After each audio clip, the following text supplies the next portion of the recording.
All right, let's dive into something truly extraordinary today. We have a life story here. I mean, it's so full of twists, turns, and these really profound questions. It almost feels like it's straight out of a novel. So, our listener shared this fascinating case study. It's drawn from an MP3 source, and it's a deeply personal account that, well, it generated a whole series of universal questions. Questions about karma, family, the afterlife, the big stuff. Our mission for you, our listener, is to sort of unravel these complex life events, try to understand the karmic threads connecting the past and the present, and gain some insights into the afterlife, all based directly on the wisdom provided in this incredible source material we have. Yeah, what's truly fascinating here is how this single life really illuminates so many universal themes for us. Themes like resilience, facing adversity, the deep human search for identity and belonging, and that intricate, often unseen web of cause and effect. How it plays out across a lifetime and maybe even beyond. Okay, here's where it gets really interesting and honestly quite poignant. Can you imagine being an 8-year-old, already shouldering, well, adult responsibilities, working in your family's small grocery shop in Nang Long? That's a historic neighborhood in Yeah. Bangkok, right? Known for its traditional markets, very close-knit. Now, our sources describe a childhood often overshadowed by these loud, bitter arguments between her parents, often fueled by the mother's intense jealousy over the father's new woman. And this wasn't just a one-off thing, these dramatic fights, threats of separation, they were a familiar backdrop to her young life. Pretty unsettling. Yeah, it must have been incredibly difficult. Then came this pivotal day. The fighting escalated even further. The 8-year-old understood immediately why. Her mother had found out about her father's mistress, confirmed it. But instead of backing down, the father insisted on bringing his new wife into their home. And he made the shocking declaration that, well, he needed a son because his current wife couldn't have children, or specifically couldn't have a son. Wow. That declaration, and I can only imagine, it must have hit the child like a bolt of lightning. In that moment, the source says she silently wondered, if my mother couldn't have children, how was I born? Just a profound, deeply unsettling moment of identity confusion, right? At Yeah. such a young age, suddenly calling into question her very existence, her place in the family. Exactly. And the treatment she endured from her adoptive mother was equally harsh. Our sources detail constant scolding, cursing with really crude words, even threats, including with a knife, and throwing things like shoes or brooms at her. Unbelievable. Despite this incredibly difficult environment, she showed remarkable resilience. She often ran away, trying to find refuge from the turmoil, but she always came back. And her motivation wasn't fear, it was this deep love and pity for her mother. She recognized her loneliness. She knew her mother had no one else. Right. So the ultimate revelation, the one that would just reshape her whole life, it came when she finally gathered the courage to directly ask her mother, "Am I your child?" And the mother, after a pause, must have felt like forever, gave this blunt confession. She was adopted as an infant, given away since a tiny baby, and her birth mother had simply disappeared. Gone. The emotional impact there is just immense. Can you imagine the yearning? Constantly scanning the faces of strangers coming into the shop day after day, year after year, just wondering, is this her? Is this my birth mother? This deep longing shaped her early life so profoundly, leaving this void that, well, it persisted for decades. It really speaks to that fundamental human need for connection, right? For understanding where we come from. Yeah, absolutely. And the passage of time, it truly tested her patience and hope. Years of this internal searching for her birth mother, that hope slowly dimming as customer after customer passed through, none of them the right one. Her own path to adulthood was also heavily shaped by her adoptive mother, who, fearing the loss of help at the store, actually delayed her marriage until she was 28. Wow, 28. Yeah. And when she finally did marry, it was an arranged marriage, what they call in Thai a klum thung shan, to a complete stranger she had never met before. If we connect this to the bigger picture, it's really a testament to incredible human adaptability. Perseverance, too. Even in an arranged marriage, she and her husband, they built a life together. They moved out, opened a successful business making picture frames, glass, aluminum. And they gradually achieved financial stability. A powerful example, really, of joint effort and commitment creating prosperity from basically nothing, regardless of how the relationship started. And then, just when you think things have settled, this unexpected, almost miraculous breakthrough happens. One day, a young girl approaches her in the shop, and she says that her mother, who turns out to be our case study subject's older sister, had been looking for it. No way, after Yeah. all that time. Exactly. The very next day, the girl brought her mother, the older sister, to confirm. And the emotional reunion with this older sister was immediate. They had this striking resemblance, only 3 years apart in age. The sister explained she'd visited the shop many times before, but just never dared to reveal the truth. And then finally, after over 30 years, she was led to her birth mother. The reunion, well, you can imagine, tearful. The birth mother expressing deep regret, apologizing for the hardship her daughter had endured. And the birth mother's story, it reveals such a desperate past. Her husband died tragically as a soldier in wartime China, leaving her a widow. She made this perilous journey to Thailand by boat with her two small children, including our case study subject, who was only 2 years old then. Unable to find work, facing extreme poverty, she made that impossible choice. Giving up her youngest daughter, our subject, to a friend, it just highlights the profound sacrifices, the agonizing decisions people make under unimaginable circumstances, driven by a mother's desperate need to ensure her children's survival, even if it meant that heartbreaking separation. Such a heavy story. And the result of this reunion, it brought dozens of new relatives into her life, truly expanding her family and finally filling that long-held void she'd carried since she was a child. So as her personal journey progressed, her relationship with her husband became central. A man whose life, though different, was deeply intertwined with hers. He was described as diligent, capable in business despite having only a P4 education. That's like fourth grade, right? So really highlights his self-made success. Quite impressive, yeah? But a good house husband, too. His unique flaw, though, according to the source, was poor financial management, often led to lost income. She, in stark contrast, was incredibly frugal, excellent with money, and profoundly fearful of poverty, which makes sense given her early struggles, that determination. A clear reflection of her past, absolutely. Now, a significant part of his identity was his passion, collecting thousands of amulets. Frakrong, as they're known, he became a renowned expert, a cienfer, spending huge amounts of time at amulet markets, hiding them all over the house, even inside a large mirror frame, and wearing lots around his neck. It was truly his life's passion. Thousands, you said? Yeah. Then, in March 2005, tragedy struck. Her husband fell in the bathroom, lost consciousness, started bleeding from his mouth, rushed to the hospital, diagnosed with a ruptured brain aneurysm and severe brain swelling. Doctors gave him less than 24 hours, told her to prepare for the worst. Despite her attempts to prolong his life with medication, oxygen, he remained unconscious.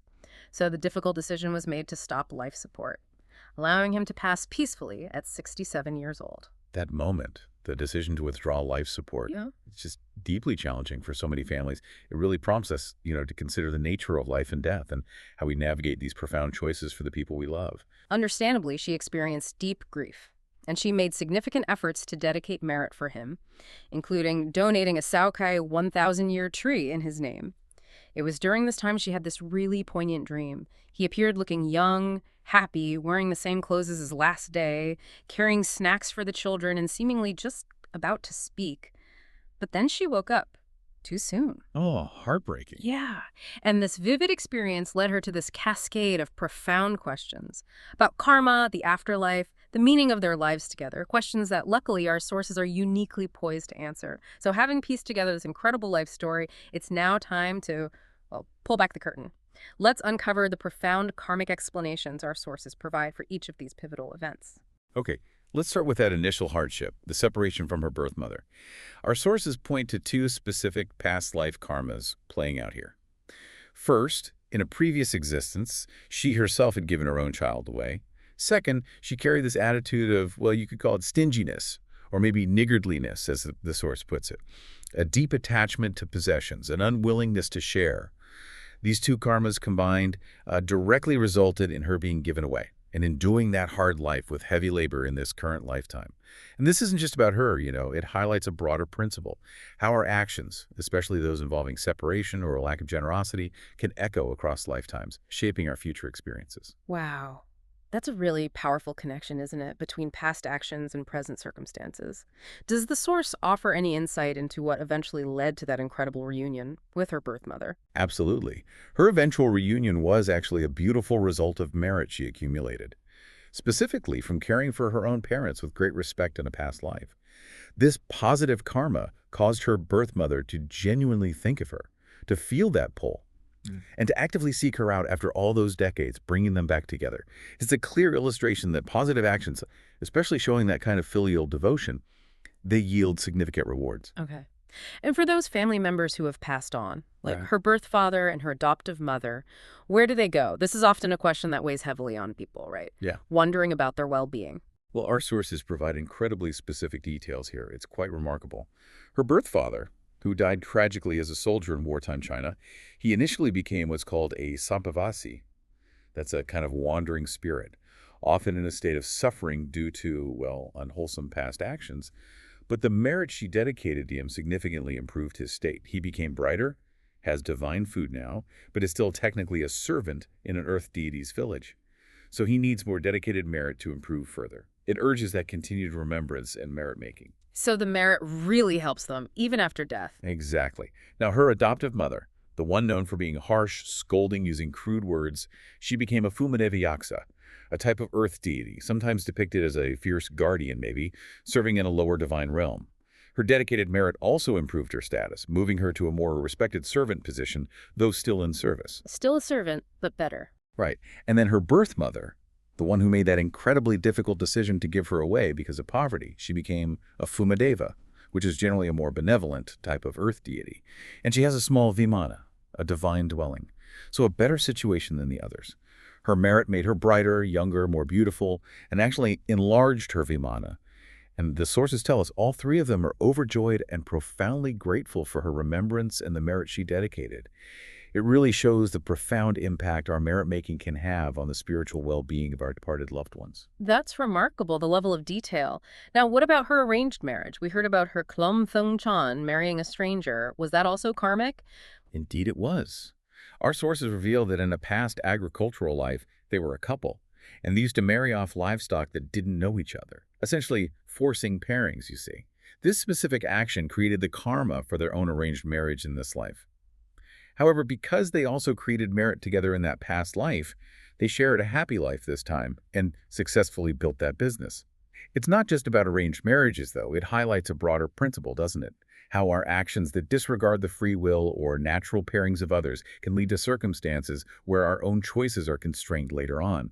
The source does caution that this karma of arranged marriage could recur in future lives, but the positive shared merit helps mitigate potential difficulties. That's a truly fascinating principle. Okay, now, the incredibly difficult decision she faced regarding her husband, the choice to stop his life support, did that carry any negative karma?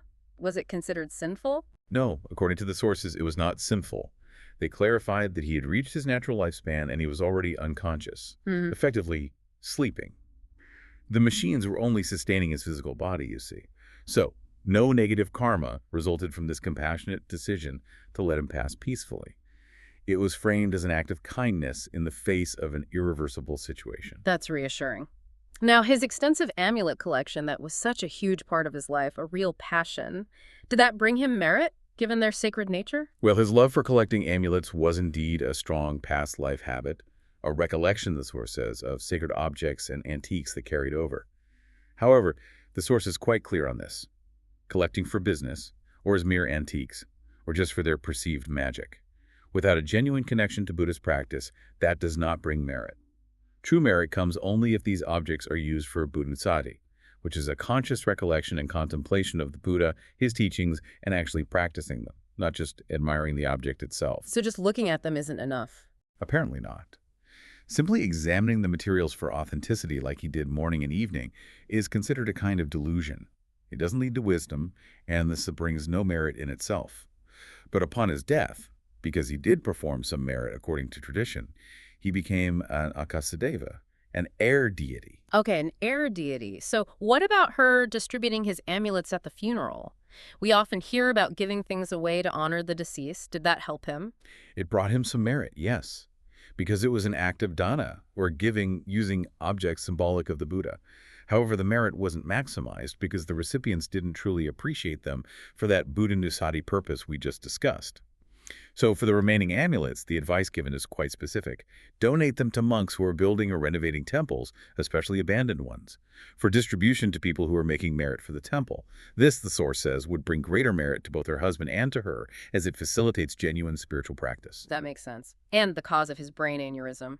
We learned how sudden and tragic it was.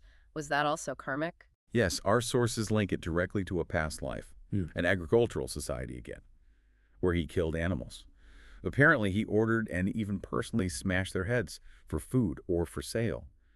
This specific violent karma came to fruition in his death, manifesting as that ruptured brain aneurysm. It's a very stark example, isn't it? Underscores a fundamental karmic lesson. Mm. Violence, especially against living beings, it can manifest as severe physical suffering in future lives. Emphasizes the profound importance of compassion, avoiding harm. Definitely a sobering thought. But at the actual time of his death, his mind was uh, pure enough, as the source puts it, and he passed peacefully, like sleeping, waking up as that Akasa Deva, the air deity we mentioned. He did receive all the merit she dedicated to him, the psychophony donations, robes, Buddha statue donations made at the hospital. All that significantly increased his divine wealth. However, the source also notes he's currently quite excited by his new divine society, his new surroundings, and not really focused on the human world right now. He's engrossed in his new experiences. Okay, so that poignant dream she had, where he appeared young and happy, almost speaking, was he trying to tell her something directly from his new realm? Or, The sources explain that the dream was actually a jitney warn, which is more like a mental projection born from her intense longing, her thoughts about him, rather than a direct, conscious visit from his spirit. But, and this is important, through this deep dive we've taken, our sources confirm he does send his profound gratitude for her merit, for her remembrance, even from his new divine realm. It's a powerful affirmation of that enduring connection. that is a powerful message. Okay, finally, what about the blessing of her well-behaved children? That's something many parents hope for. Yes, and the source connects this directly too. Her children's good behavior comes directly from her past life, karma, specifically making donations with respect.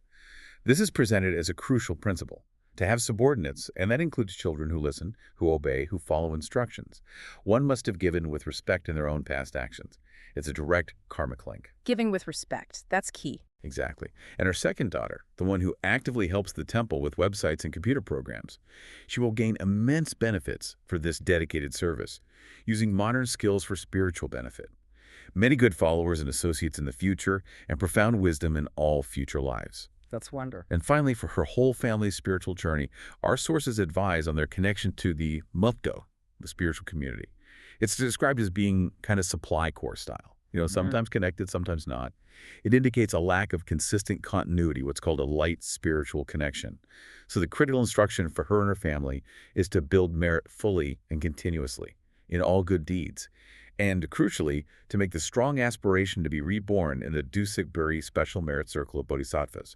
Continuity is absolutely key in this spiritual journey to ensure a consistent, powerful path forward towards enlightenment. Okay, so what does this all mean for you listening in? We've journeyed through an extraordinary life, haven't we? From childhood mystery to these incredible karmic revelations, seeing how every action, every choice, every single moment truly weaves into the intricate fabric of our existence and influences our future even across lifetimes and realms. Yeah, this deep dive truly underscores that our present circumstances are often the direct, precise result of past actions.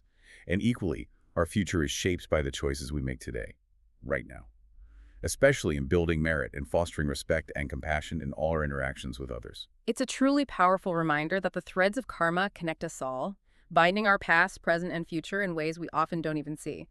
So here's something to consider. If every act of giving, every thought of kindness, every decision, however small it seems, if it can echo for generations or even across lifetimes, what kind of ripples are you creating in your own daily life right now?